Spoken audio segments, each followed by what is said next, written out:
So today we're going to be talking about an introduction to Impressionism. So Impressionism is a topic that is very, very important because there are very, very famous artists that are involved with Impressionism. So let's start with an understanding of what Impressionism is all about. So first of all, Impressionism was a 19th century art movement. So we've been talking about time frames, period style, period and regional style. So this continues to be important as we look at Impressionism. It was an art movement. So many times art, as we know, is about movements. It's about individuals making a decision that they want to be a part of something important. And so as a result, they paint about it or they draw about it. And in the literary field, they write about it. So Impressionism began as a loose association of Paris-based artists. These artists were located in France. So we talked about France a little bit in prior discussions.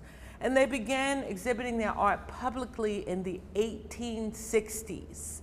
So when we look at period style, we can recognize that it was the later part of the 1800s where this began.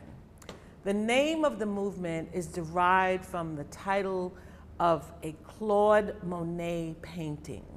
So Monet is the most famous impressionist, and it was his first piece that actually began this movement.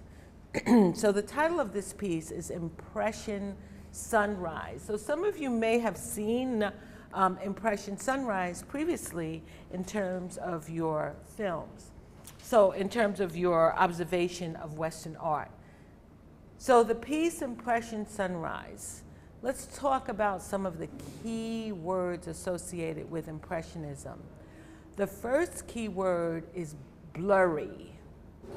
Remember that with Impressionism, it looks as if you need to adjust the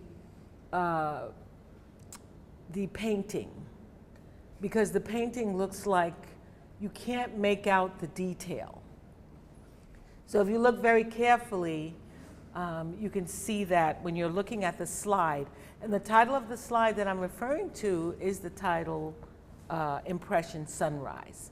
So in the water, we see a very small boat. Now here, we can also identify that the Impressionists were still using very important art techniques. So notice that we see perspective. So it looks like the second boat is further away, even though we know that this painting is flat. We see the use of the color yellow to give us the impression of sunlight. And of course, we see the sun right here, which is delineated as just a simple little circle. And then there's lots and lots of lines that are used to kind of give us the impression that the sunlight is shining on the water. And he also uses a jagged line.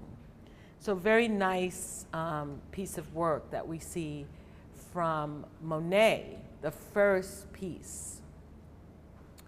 So Impressionist artists felt the new technology of photography was ruining the art of painting.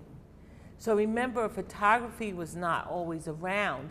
We take photography for granted, the fact that we can pick up our cameras and take photographs of whatever we want and just enjoy them. But the bottom line is that the artists did not like photography because clearly it was another way of seeing things.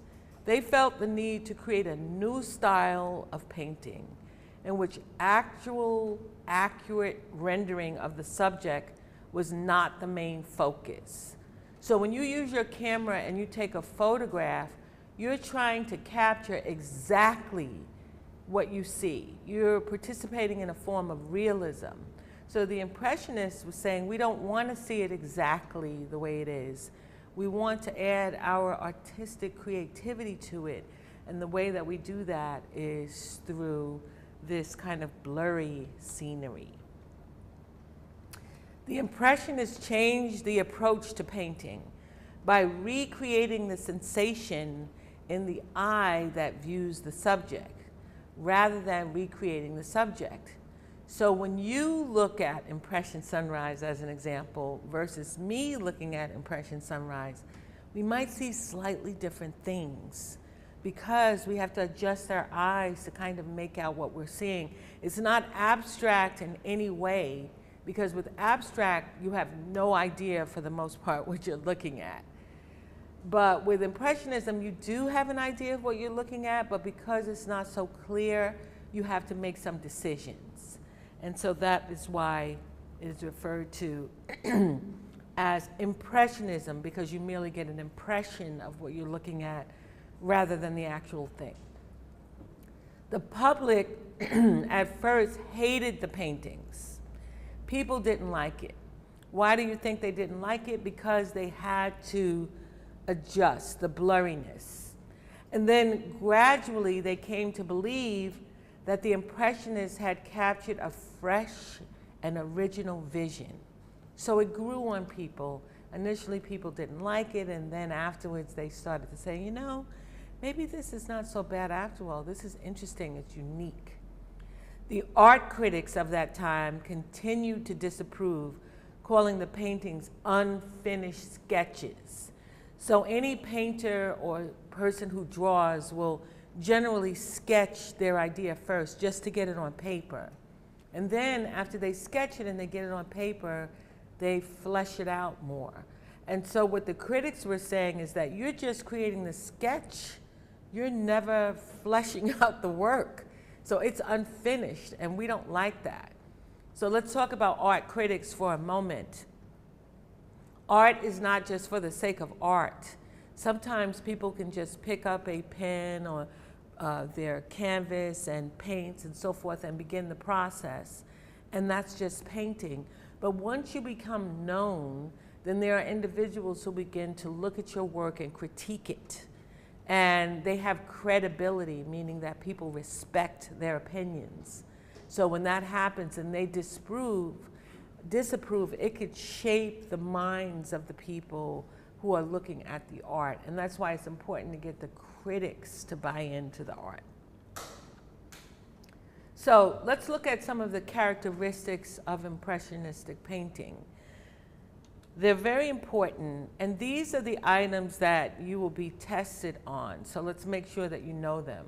First of all, with Impressionistic painting, the brush strokes are visible. So you can look at the pieces and you can actually see where the painter stroked with his brush or her brush. Most of the Impressionists that I'm referring to, the Impressionists that we talk about are all men, so. But in any event, visible brush strokes. And then very, very light colors. If you remember before in class, I went over pastels. So pastels are those very, very light colors, like the light pinks, the light yellows, the light blues. If you look at Roy G. Biv, which is the red, orange, yellow, green, blue, indigo, and violet. Those are the primary colors, and then in order to get to the pastels, you have to mix. Remember, we talked about that. And mixing any of those dark colors with white will bring them to the pastels. So they're using a lot of pastels. There's an emphasis on light and the changing qualities of it. So if you consider Impression Sunrise again, you can see that it's lit, and it's lit by the use of the color yellow, and we see that very clearly. The subject matter, this is also important because with Impressionists, it's ordinary subject matter. So let's just think of the work of Caravaggio that we looked at in previous slides. Caravaggio's work was very, very intense. Correct? So if we think of Caravaggio's work and we think of how intense it is, we would not see this with Impressionism. With Impressionism, what we see instead is ordinary things, maybe a boat in the water, lilies in a pond, things to that effect. So we can also recognize it not just based on the fact that it's blurry, but the fact that the subject matter is very, very ordinary. There's also very, very unusual visual angles.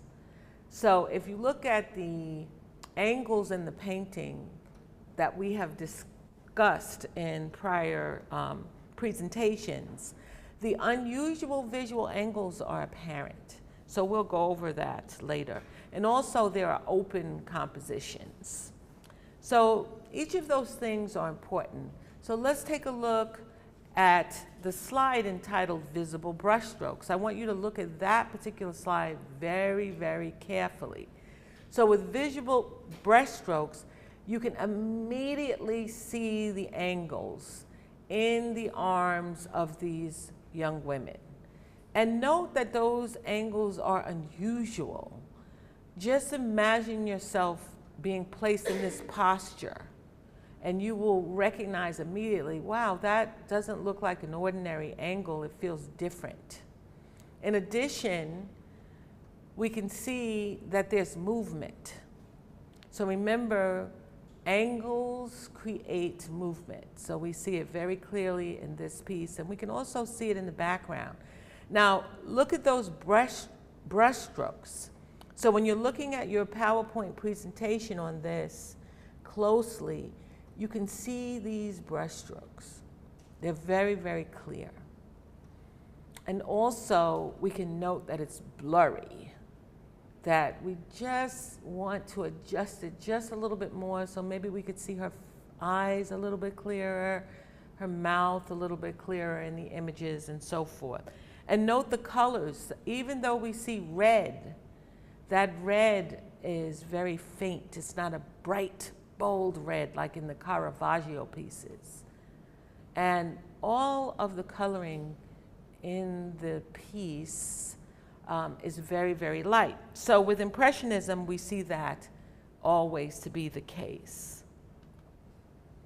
Here we see light colors. So with these light colors, we can see very clearly that we are looking at Impressionism. So note here we see the purple, which is very, very light, and we see the yellow images to make the trees. The brush strokes are apparent in this slide entitled Light Colors. We can see the hints of red in the trees as an indication of the leaves. And we can also see in the background the sky, which is painted light. Now, once again, it's blurry. We feel like it's so soft and it's so beautiful, but if we could just adjust the lens just a little bit, we would be able to see it clearer. So in terms of Impressionism, what we always want to think of, just to sort of wrap it up and bring it all to closure on this topic, we're going to talk more about Impressionism. We're going to explore it thoroughly. But Monet is the main painter. Impression Sunrise is the first impressionistic piece that was done in relationship to Impressionism. The most outstanding characteristics are the pastels, the fact that the colors are light, the fact that the paintings are blurry, very, very blurry, the fact that the scenes are very, very ordinary, and that although you can't make out the detail, you still see the beauty of the paintings. In addition, the critics did not like the paintings because they felt that, you know, we can't really see what you're painting and this is only a sketch and you didn't finish it. And beyond that, what we also note is that the painters, given the period and the time frame, did not like the idea that cameras had been developed. So this was almost, why do we call it a movement in the beginning? We called it a movement because it was a rebellion against the cameras. Okay? So that's where we'll stop for this section of our discussion of Impressionism.